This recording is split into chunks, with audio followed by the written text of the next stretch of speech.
7 اساسيات بلاش تبدا صناعه محتوى من غير ما تبقى عارفهم كويس قوي. حاجات هتوفر عليك كتير، وغالبا انت لو ما عرفتهاش وبدات فعلا صناعه محتوى شويه وهتبطل. ليه هتبطل؟ ليه الموضوع ممكن يكون مؤثر كده؟ هتعرف من الكلام اللي احنا هنقوله في الفيديو دلوقتي. قبل ما نبدا وبسرعه جدا، انا عايز اقول لك انت ليه المفروض تبدا صناعه محتوى اصلا بقى. يعني احنا بنتكلم ان انت ما ينفعش تبدا من غير ما تعرف الكلام ده. طب هو انت لما هتبدا هتكسب ايه بالظبط؟ صناعه المحتوى او حتى فكره ان انت تناقش افكارك على اليوتيوب او غيره ليها فوائد كتير مختلفه عن اول حاجه هتيجي في دماغك، وهي ان هي بتجيب فلوس كتير مثلا. مش بقول لك ان هي مش بتجيب فلوس، لا هي بتجيب فلوس وبتجيب فلوس كويسه، بس في فوائد تانية لازم تبقى واخد بالك منها. اول فايده انت المفروض تبدا صناعه محتوى علشانها ان هي فعلا بتجيب فلوس وممكن تبقى بيزنس كبير وبيزنس كويس قوي ليك في المستقبل. وهنا انا بقول في المستقبل علشان هي اكيد مش هتبقى بيزنس كويس ليك في الاول، هي هتبقى بتاخد وقت ومجهود وتعب وتدريب من غير ما تديك اي حاجه. طب ايه بقى الحاجات التانية اللي هتديها لك غير الفلوس حتى في الاول؟ هتديك ثقه في نفسك مش طبيعيه انت مش متخيلها. لما هتجرب حاجه زي كده هتدرك انا بتكلم في ايه. هتديك نشوه وانبساط انت مش متخيله لما تقول حاجه مفيده وتلاقي حد انت ما تعرفوش خالص شاف الحاجه دي واستفاد بيها وقال لك شكرا انت فدتني. انت مش متخيل الاحساس ده ممتع ازاي. هتديك فرص ان انت يجي لك شغل حتى لو كموظف علشان انت بتشارك افكار او مهارات ممكن تكون مهمه لناس معينه. وخامس حاجه بتديها لك ان انت كصانع محتوى بقى بمزاجك او غصب عنك واحده واحده هتبدا تعمل فيديوهات احسن، فهيبقى عندك مهارات تصوير ومهارات اضاءه ومهارات فيديو اديتنج وجرافيك ديزاين. هيبقى عندك مهارات كتير قوي انت بتتعلمها هنا لغرض معين علشان تعرف تصنع محتوى كويس ممكن اصلا تفيدك كشغل لوحدها وتكون مصدر رزق ليك. ده سريعا جدا انت ليه المفروض تبدا صناعه محتوى، وباختصار من غير ما ادخل في تفاصيل كتير. خلينا ندخل بقى في السبع اساسيات اللي بقول لك عليهم. بس قبل ما ندخل فيهم، لو انت اول مره تشوفني على اليوتيوب يا ريت تشترك في القناه لو انت لسه ما اشتركتش، وتدوس على زرار الجرس علشان يجي لك كل الفيديوهات اللي جايه ان شاء الله. بالمناسبه علشان تكون عارف السبع حاجات اللي انا هكلمك عليهم دول مالهمش علاقه لا بالاضاءه ولا بالتصوير ولا بالكلام ده، ملوش علاقه بالتكنيكاليتيز او الفنيات بتاعه صناعه المحتوى نفسها. هي ليها علاقه بحاجات اعمق واهم بكتير، هتعرف ليه. اول حاجه عايز اكلمك عليها في صناعه المحتوى ان انت لما بتيجي تبدا صناعه محتوى بيبقى ليك دافع معين. محدش بيبدا حاجه او بيعمل حاجه من غير دافع. الدافع او الحاجه اللي بتحفز ناس كتير قوي في المجال ده ان هي تبدا هي الفلوس. دي حاجه مهمه وحاجه طبيعيه ان انت تبقى بتحفزك الفلوس، لكن خلي بالك بقى من الكلمه دي كويس قوي، ان انت لو بتحفزك الفلوس بس مش هتعرف تكمل في صناعه المحتوى اصلا، ومش هتوصل للفلوس اللي هي محفزاك دي. ليه بقى؟ علشان ببساطه صناعه المحتوى علشان تطلع منها فلوس انت محتاج تبذل فيها وقت ومجهود ودراسه وتدريب وكل اللي انت قلبك يحبه من غير ما تاخد منها حاجه خالص. هل هتجيب لك فلوس بعد كده؟ هتجيب لك فلوس بعد كده، ممكن تبقى فلوس كويسه قوي احسن من اي وظيفه ثانيه. لكن الفكره هنا ان انت علشان تستمر، مش بقول لك ما تخليش الدافع بتاعك الفلوس، خلي الدافع بتاعك الفلوس، بس لازم يكون عندك دافع تاني غير الفلوس، علشان هو ده اللي هيبقى موجود معاك من الاول، من اول فيديو انت هتعمله، وهيفضل مكمل معاك وهيخليك تعرف تعمل فيديو ورا التاني. طب دافع تاني زي ايه؟ الدوافع في المجال ده ممكن تكون كتير قوي. زي ما قلت لك من الاول، انت لما هتحط الموبايل قدامك وتصور نفسك وانت بتتكلم، ده ممكن يكسبك ثقه في نفسك كبيره قوي. ممكن لما توريه للناس يعجبوا بس بفكره ان انت اخدت الخطوه دي وكنت شجاع كفايه ان انت تعملها. ممكن تحط لنفسك دوافع صغيره، انا عايز اوصل لاول 20 مشترك في القناه. اول 20 مشترك دول مش سهلين الا لو انت جبتهم من صحابك، فخلي بقى الدافع بتاعك اول 20 مشترك مش من صحاب. حاجه لما توصل لها تحس ان انت مبسوط، تحس ان انت انجزت. ممكن يبقى الدافع بتاعك ان انت تتعلم تصوير وتتعلم ضبط اضاءه. ممكن يبقى الدافع بتاعك ان انت اصلا عايز تتعلم فيديو اديتنج او تعديل على الفيديوهات وتعمل لنفسك بورتفوليو، فده يكون بورتفوليو ليك، يكون معرض اعمال ليك انت شخصيا، ان انت بتتكلم قدام الكاميرا وبتعرف تعمل اديت على ده وبتحط بقى الترانزيشنز او الانتقالات او الحاجات اللي انت عايزها. فاللي عايز اقوله لك في النقطه دي ان انت ما ينفعش تدخل بدافع الفلوس بس، علشان لو دخلت بدافع الفلوس لوحده الفلوس مش بتجيلك في الاول وبتاخد وقت كبير على ما تجيلك من صناعه المحتوى. فالفكره ان انت مهما تعبت ومهما حاولت توصل لها هتمل وهتحبط، علشان هتبقى بتحس ان انت بترمي مجهود في الارض. خلينا بقى ندخل على تاني حاجه مهمه جدا لازم تحطها في دماغك لو انت ناوي تبدا صناعه محتوى. انا عايز اقول لك حاجه وحاول تاخدها مني كده وتثق فيا وتصدقني بعد اذنك. مهما كنت جاهز ومعاك احسن اضاءه في الدنيا وبتصور في احسن لوكيشن ومعاك احسن كاميرا، مش هتطلع الجوده اللي انت متخيل ان انت هتطلعها. انا بقول كده ليه؟ علشان ناس كتير قوي من اللي بتبقى عايزه تبدا صناعه محتوى بتربط البدايه بتاعتها بكاميرا كويسه او اضاءه كويسه او موبايل غالي جدا او مكان ينفع اصور فيه او حاجات كتير قوي. صدقني انت لو معاك كل ده النهارده، لو انت حطيت كل الفلوس دي وجبت احسن حاجات في الدنيا وجيت تصور، مش هتطلع جوده كويسه، هتطلع جوده سيئه جدا. علشان ببساطه انت اول مره تعمل كده في حياتك.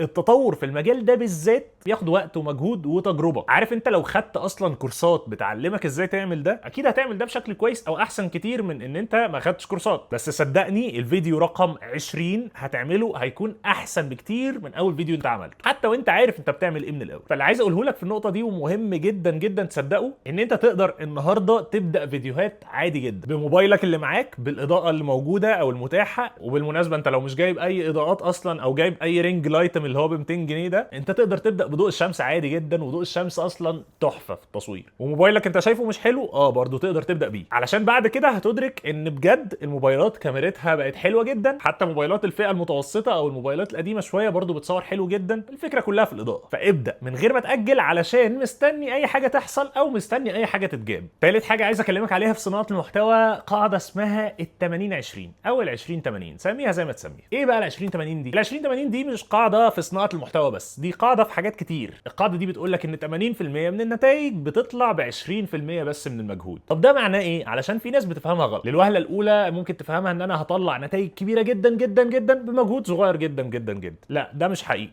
القاعده دي تفسيرها الصحيح عن تجربه ان انت مثلا لو هناخد مثال على صناعه المحتوى، انت عملت 100 فيديو. بعد ما عملت ال 100 فيديو على القناه ده بقى بيجي لك في اليوم الواحد على اليوتيوب 1000 مشاهده. قاعده 80 20 هنا بقى بتقول لك ايه؟ بتقول لك ان 80% من ال1000 دي، يعني 800 مشاهده من اللي بتجي لك يوميا، بيجوا لك من 20 فيديو بس. يعني انت عملت 100 فيديو بس 20 فيديو هم اللي مقومين القناه وهم اللي جايبين لك المشاهدات اللي انت عايزها كلها. انا بقول لك القاعده دي ليه، او هي معناها ايه هنا؟ القاعده دي بتدي لك تصور بسيط لانت ممكن تقابل ايه في المستقبل. يعني انت محتاج تنزل فيديوهات قد ايه علشان تجيب ايه. فانت عشان تبقى بتطلع فعلا نتائج كويسه من صناعه المحتوى او بيجي لك مشاهدات كويسه يوميا ومشتركين وبتاع، لازم تبقى منزل فيديوهات كتير جدا جدا جدا جدا، علشان في نسبه صغيره بس منها هي اللي هتبقى شغاله وبتجيب لك الحاجات دي كل يوم. علشان كده برضو بفكرك تاني ان انت ما تستناش نتائج من اول تاني او تالت او رابع او الفيديو ال30 حتى، ما تستناش من دول كلهم نتائج. انت بتعمل الفيديوهات بتاعتك وبتعمل المحتوى بتاعك مهما كان حلو ومهما كنت بتستثمر فيه وقت ومجهود وتعب، وبترميه في البحر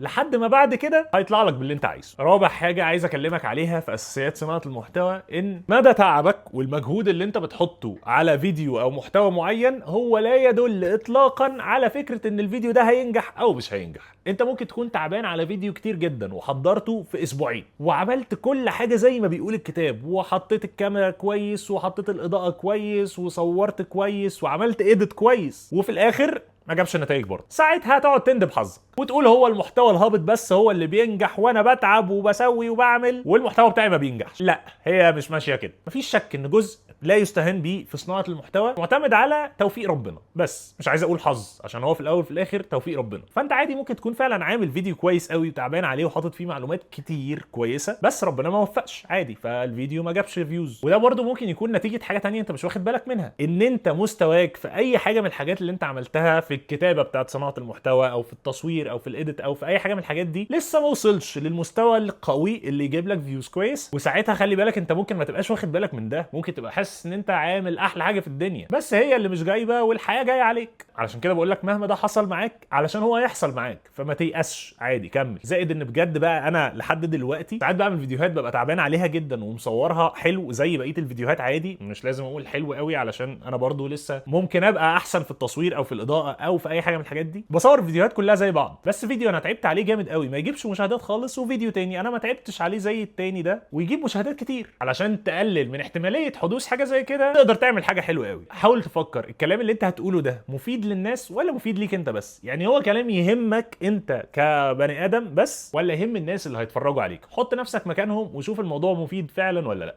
علشان ساعات احنا بنقع في حب اللي احنا بنعمله. يعني انا عملت فيديو فهو زي القمر علشان انا اللي عامله بجد والله، بنبقى شايفين كده ومقتنعين فعلا، بس هو بالنسبه للناس فعلا مش مفيد، فما يجيبش الفيوز اللي احنا متخيلينها المقابله للتعب اللي احنا تعبناه. فحاول تفكر بالطريقه دي لما تيجي تعمل فيديوهات. هيحصل ان في فيديوهات هتبقى تعبان عليها جدا ومش هتجيب مشاهدات، فساعتها ما تيأسش وافتكر اللي انا بقوله لك ده. خامس حاجه مهمه جدا في صناعه المحتوى، ان انا عايز اقول لك ان احسن فيديو انت هتعمله واحسن فيديو هيجيب لك نتائج في القناه بتاعتك هيكون للاسباب الاتيه بنسبه 90%. ان انت عملت محتوى كويس، كتبته كويس، كتبت هوك شد الناس، عملت موضوع مسلي ومفيد، عملت ثامبنيل او صوره مصغره كويسه ناجحه شدت الناس فناس كتير داست عليها، محتوى الفيديو كان مسلي فعلا كفايه زي ما قلنا فالناس اتفرجت عليه للاخر، صوت الفيديو كان واضح وكويس، دي هتبقى الاسباب اللي هتنجح فيديوهاتك. لو تاخد بالك من الكلام اللي انا لسه قايله ده هتلاقي ان انت محتاج تشتغل على مهارات معينه مختلفه على فكره ان انت تصور ازاي، مختلفه على فكره ان انت تنفست او تستثمر في حاجات غاليه. انت لو اتعلمت تظبط اضاءه ازاي مش هتضطر تجيب موبايل غالي ولا كاميرا غاليه. لو اتعلمت تكتب محتوى كويس يهم الناس هتحس ان انت قادر تعمل فيديوهات كويسه باي امكانيات معاك، بدل ما كنت بتحاول بقى ان انت تظبط كل حاجه عندك في البيت في حته تقعد تصور فيها علشان مش عارف تعمل ايه. هتلاقي نفسك ماشي في الشارع بتطلع موبايلك وبتتكلم قدام الكاميرا من غير ما تحضر اي حاجه، علشان انت كتبت موضوع كويس، علشان انت بتتكلم في حاجه انت عارف ان هي تهم الناس. وساعتها ده هيجيب فيوز برضو وساعتها ده هيجيب فيوز برضو عشان انت اهتميت بمهاراتك. فدي كانت خامس حاجه مهمه جدا، تشتغل على مهارات صناعه المحتوى اللي احنا قلنا عليه. سادس حاجه، ودي فكره جات لي الصراحه من كذا تعليق بشوفه على القناه على اي فيديو بينزل غالبا، يعني الاقي حد داخل بيكتب تعليق ان احنا لازم ندعم بعض. مين يا جدعان اللي لازم ندعم بعض؟ مين يدعمك؟ طب انت مين اصلا؟ ما حدش عارف. طبعا مش قصدي حاجه، الناس دي كلها على راسي من فوق. انا بتكلم كده ليه؟ علشان اوضح لك حاجه معينه، ان اي حد بيدخل في كومنت يكتب احنا لازم ندعم بعض، ده عايز ناس تخش تدعمه فتشترك في القناه وتخش تعمل لايكات لفيديوهات. طب جميل قوي، لو احنا كلنا دعمنا بعض، كلنا كناس عندها قنوات صغيره دعمنا بعض وعملنا الكلام ده، هل ده هيخلي القناه تكبر؟ مستحيل. قنوات اليوتيوب مش بتكبر بالدعم اللي بالعافيه، عمره ما بيحصل كده. مهما عملت، لو جبت يعني 20,000 واحد يعملوا لك لايك، ده مش هيدعم الفيديو بتاعك. لا يعني لو جبت 20,000 واحد اشتركوا في القناه، ده مش هيدعم فيديوهاتك خالص. ليه بقول كده؟ علشان قنوات اليوتيوب بيديرها الجوريثم او نظام بيكبر القنوات وبيقترح الفيديوهات اللي الناس حباها. مفيش شك ان النظام ده بيبقى متحيز للفيديوهات او القنوات الكبيره شويه، فالقنوات الصغيره بتعاني وبتاخد وقت كبير لحد ما بتبدا تبقى قناه كبيره واليوتيوب شايف ده. حقيقي مفيش شك. لكن فكره ان انت تجيب 20,000 سبسكرايبر او 20,000 مشترك يدعموك، وطبعا محدش بيعرف يجيب الرقم ده بفكره ان احنا ندعم بعض ونكتب كومنتات في كل حته وبتاع، بس اللي بكلمك فيه ان الناس دي هتبقى مشتركه بس هي مش مهتمه بمحتواك. طب مين اللي هيكبر لك القناه؟ اللي هيكبر لك القناه الناس اللي بتشوف فيديوهاتك وهي من نفسها كده تلقائيا بتدوس اشتراك في القناه عشان الفيديو بتاعك عجبها. فالناس دي كل ما هتنزل فيديو بعد كده هيتفرجوا عليه عشان هم حبوا المحتوى بتاعك، عشان هم شافوه مفيد. بس حتى لو حد دعمك مره او اتنين وشاف فيديوهاتك، هو مستحيل لو اشترك في قناتك وشاف فيديو تاني نزل مش كل شويه هيفضل يتفرج على قناتك عشان يدعمك. ده مش دافع كافي لاي حد ان هو يفضل يتفرج على فيديوهاتك اللي جايه كلها. فموضوع ندعم بعض ده موضوع للاسف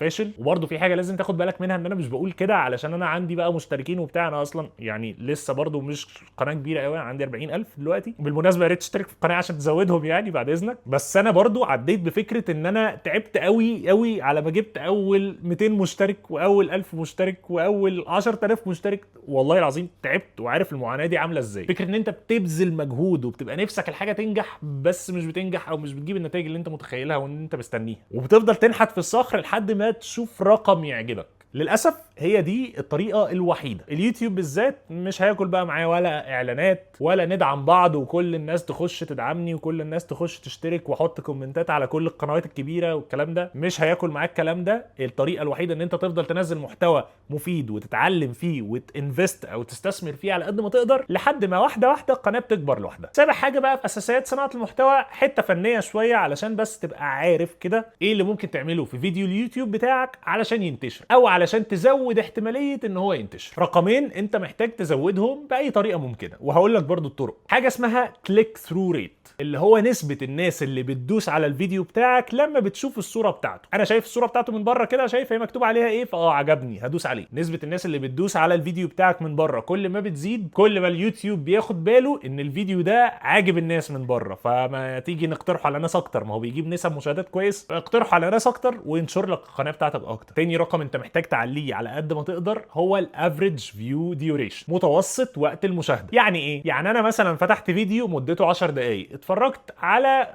ثانيه منه وقفلته، انت اتفرجت على نفس الفيديو ال 10 دقائق بس كملته للاخر، خلصت ال 10 دقائق. متوسط وقت المشاهده هنا هو النص، فكل ما الناس بتتفرج على الفيديو للاخر كل ما متوسط وقت المشاهده بيزيد. لو الرقم ده بقى زاد، متوسط وقت المشاهده زاد، اليوتيوب برضو بياخد باله ان الفيديو ده الناس بتتفرج عليه لمده كبيره، بتفضل مركزه معاه كتير، يبقى الفيديو ده محتواه كويس، يبقى ننشره على ناس اكتر علشان ناس اكتر تتفرج عليه. وده ليه؟ مش عشان سواد عيونك، برضو هو دي حاجه مفيده ليك، بس ده علشان هو نفسه كيوتيوب مستفيد بالناس اللي موجوده على المنصه بتاعته لاطول وقت ممكن. طيب الرقمين دول تزودهم ازاي؟ الكليك ثرو ريت او نسبه الناس اللي بتدوس على الفيديو بتاعك من بره بتزيد بحاجتين ما لهمش تالت. ان انت تعمل صوره مصغره او الثامبنيل بتاع الفيديو تعمله كويس ويبقى متكلف ومحطوط عليه جمله او كلمه توضح الفيديو عن ايه او تثير فضول الناس ان هي تدوس وتشوف الفيديو عن ايه. وليه انواع واساليب اساليب كتير قوي تقدر تدور عليها على اليوتيوب وتشوفها وتذاكره كويس. تاني حاجه بتزود الرقم ده هي العنوان، ان انت تكتب عنوان جذاب يثير فضول الناس برضو ويديهم وعد بحاجه كبيره او يخوفهم من ان هم يفوتوا الفيديو بتاعك. برضو ليه انواع كتير، بس هم الحاجتين دول اللي بيزودوا الكليك ثرو ريت. طب والافريج فيو ديوريشن او متوسط وقت المشاهده، ليه حاجات كتير ممكن تزوده، بس اهم اتنين بالنسبه لي ان انت محتواك كله يبقى قيم، يبقى فيه قيمه كبيره، بحيث ان انا مش في نص المحتوى او في نص وقت الفيديو اسيبك وامشي، لا انا عارف ان انت هتقول حاجه مهمه في الاخر، ودي فعلا انت ممكن تعملها عن قصد وتسيب اهم حاجتين ثلاثه في الاخر وتقول للناس عندنا حاجات مهمه جدا لازم تشوفها في الاخر، الناس تفضل بتتفرج على الفيديو لحد الاخر، فده هيزود متوسط وقت المشاهده. تاني حاجه هتزود الرقم ده ان انت ممكن يبقى فيه ستوري تيلينج او فيه سرد قصص في كلامك، الناس بتحب القصص وبتحب تسمعها للاخر وبتشدها، فهتكمل الفيديو معاك للاخر. ان انت تكون اصلا فايق، ما تبقاش مهبط كده ولا بتتكلم بالراحه ويعني مش مهايبر، فاهم؟ لو فضلت هادي قوي كده محدش هيكمل معاك الفيديو للاخر ومحدش هيكمله لنصه، حتى الناس هتزهق وهتمل وهتبقى عايزه تسرعك على 2 وهتسيبك وتمشي. لو انت بقى موجود لحد دلوقتي اعتقد ان الفيديو ممكن يكون عجبك، فيا ريت تعمل له لايك، ويا ريت كمان تشترك في القناه لو انت لسه ما اشتركتش، وشكرا جدا ان انت اتفرجت على الفيديو كل ده، وبس كده. السلام عليكم.